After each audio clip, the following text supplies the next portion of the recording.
नाना प्रकार के सांसारिक पदार्थों और सुख सुविधा के साधनों के होते हुए भी मनुष्य सुखी नजर नहीं आता। उसे अपने आप से या संसार के पदार्थों से कोई संतोष नहीं होता। धार्मिक सिद्धांतों तथा सदाचार के नियमों की भी कोई कमी नहीं रही है। प्रत्येक मनुष्य अपने आप को किसी एक अथवा दूसरे धर्म या संप्रदाय का अनुयायी मानता है, परंतु उसे सांसारिक समृद्धि में कोई सुख तथा धार्मिक परंपराओं में कोई रस नहीं मिलता। उसे जीवन ही निरस लगता है। सब कुछ होते हुए भी उसके अंतर में आकुलता और अकेलेपन की भावना बनी ही रहती है। यह आत्मा का अपने असल की ओर स्वाभाविक झुकाव है। आत्मा परमात्मा का अंश है।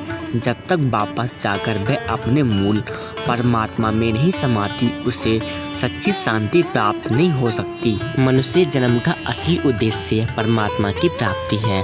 आवागमन के चक्र से छुड़ाकर मनुष्य को वापस परमात्मा से मिलने के लिए हर देश और समय में संत इस संसार में आते रहे हैं। संतों की यह परंपरा अनादि काल से चली आ रही है। सब संतों महात्माओं का हमेशा एक ही धर्म रहा है, वह है परमात्मा की भक्ति। सबके लिए उनका एक ही उपदेश है, एक ही संदेश है। परमात्मा एक है, वह किसी विशेष जाति या धर्म का नहीं बल्कि सारे संसार का है। उसकी प्राप्ति ही सब धर्मों का असली उद्देश्य है। संत कहते हैं कि परमात्मा बाहर कहीं जंगलों, पहाड़ों अथवा मंदिरों, मस्जिदों में नहीं है, वह सबके अंदर है।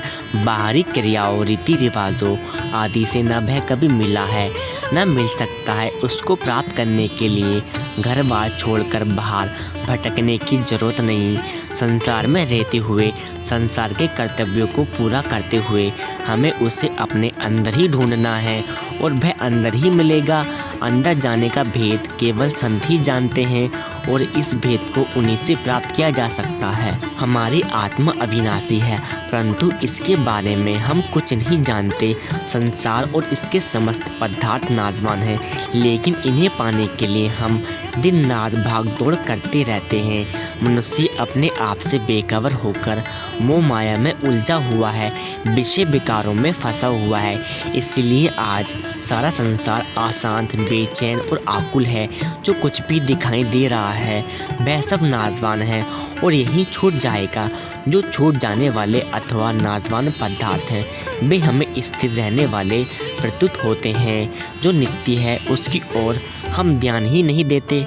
यह देह भी जो हमारे साथ आती है साथ नहीं जाती। फिर इस देह के द्वारा हमारा संसार के पदार्थों से जो संबंध है तथा रिश्तेदारों, मित्रों आदि से जो नाता है उसका क्या भरोसा है। संत कहते हैं कि धन, दौलत, रूप, यौवन आदि भी स्थिर नहीं रहते।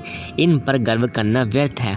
आयु दिन ब दिन घट रही है। हर एक क्षण, हर एक पल हमें मौत के नज़दीक ले जा रहा है, परंतु मोह माया की धारा में बहते हुए जीव को अपनी इस अवस्था का पता ही नहीं।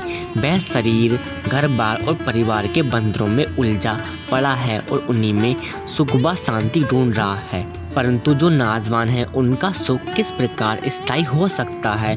इस संसार में मनुष्य का जीवन एक रात के मेहमान के समान है, जो रात काट कर दिन चढ़ते ही चल देता है। यह सब देखते हुए भी मनुष्य इस जगत की आशा बांधे रखता है, जो वृक्ष की ढलती परछाई की तरह कभी हाथ नहीं आता। यह मनुष्य जन्म अनमोल है, बार बार नहीं मिलता। मनुष्य जन्म ही परमात्मा से मिलने का अवसर है। यही मुक्ति प्राप्त करने का मौका है।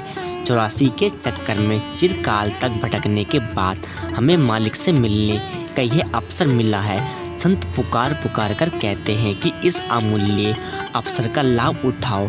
परमात्मा की भक्ति का मार्ग अपनाकर इसी जन्म में जीते जी मुक्ति प्राप्त करो। इस मनुष्य जन्म का उद्देश्य केवल उस परमात्मा को प्राप्त करना है, तो हमें भी इस मनुष्य जन्म का फायदा उठाकर उस परमात्मा की भक्ति करनी है और हमें उस परमात्मा को प्राप्त करना है।